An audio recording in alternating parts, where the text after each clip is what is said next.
Est-ce que la concurrence directe et indirecte te fait peur?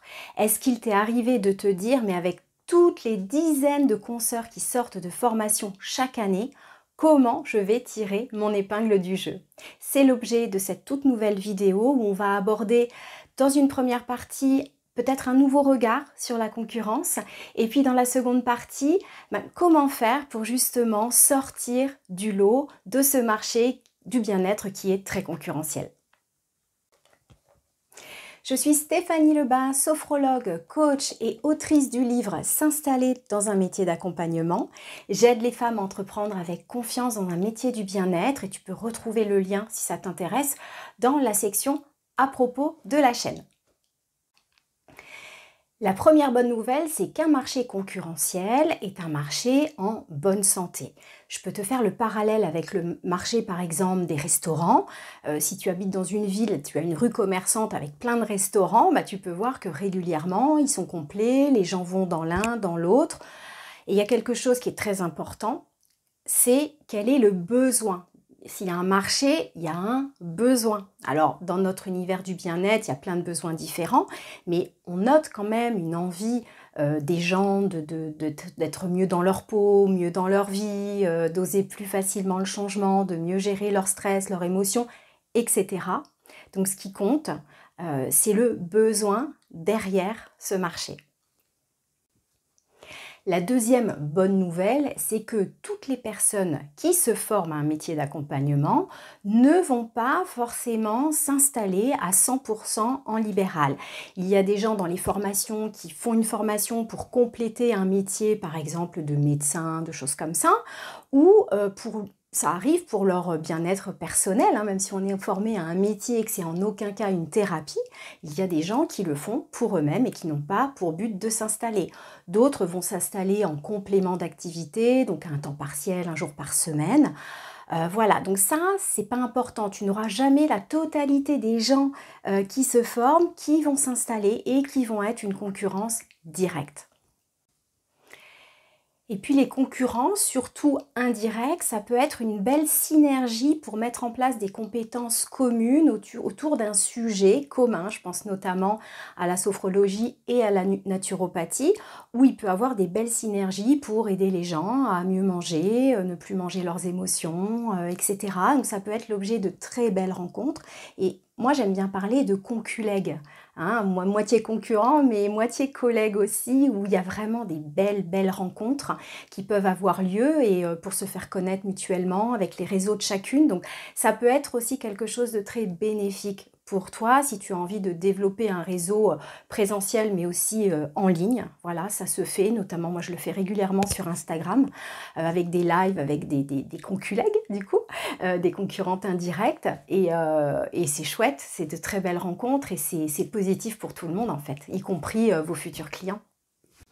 Alors maintenant qu'on a apporté un petit peu de légèreté et un regard nouveau sur la concurrence, comment tirer ton épingle du jeu? Alors, mon avis, c'est que l'erreur courante que je vois, c'est que les personnes mettent en avant leur pratique, leur outil. La sophrologie, ceci, c'est merveilleux, etc. Alors que ce qui compte vraiment, c'est un besoin et c'est la problématique des clients. Alors, on ne résout pas un problème, mais ce qui va accrocher vos futurs clients, c'est votre légitimité à parler d'un sujet en particulier où la personne va se dire, tiens, elle parle de ma vie, elle parle de ce que je vis et elle va être, ou il va être en capacité de m'accompagner sur mon chemin.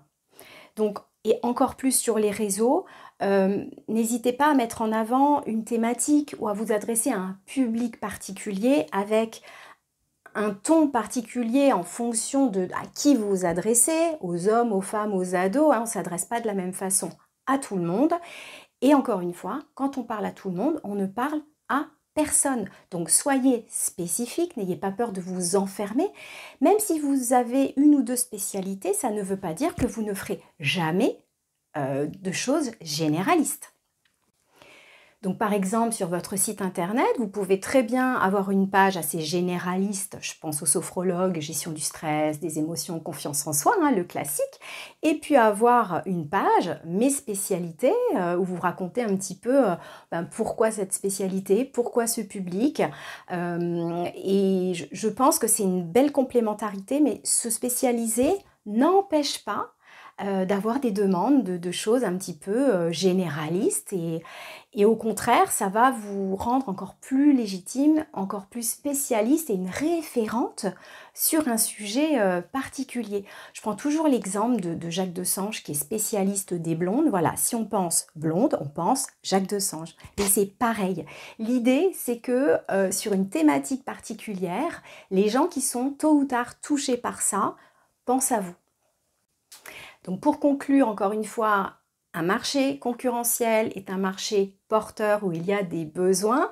À vous d'identifier les besoins de votre clientèle idéale. Vous ne voulez pas travailler avec tout le monde.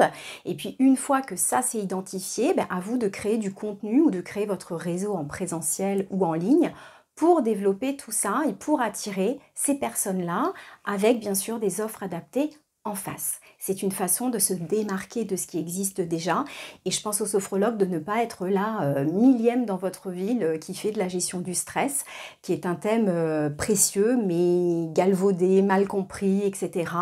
Et de ne pas mettre en avant une technique ou une spécialité, hein, une pratique qui, je pense toujours à la sophrologie, qui est encore méconnue de beaucoup, alors que si on met en avant un besoin, tout de suite, ça attire plus facilement. Et les gens feront appel à vous parce que vous êtes vous. Ils ne feront pas appel à vous, même s'ils sont conseillés par un médecin ou autre pour la sophro, pour la naturo, etc.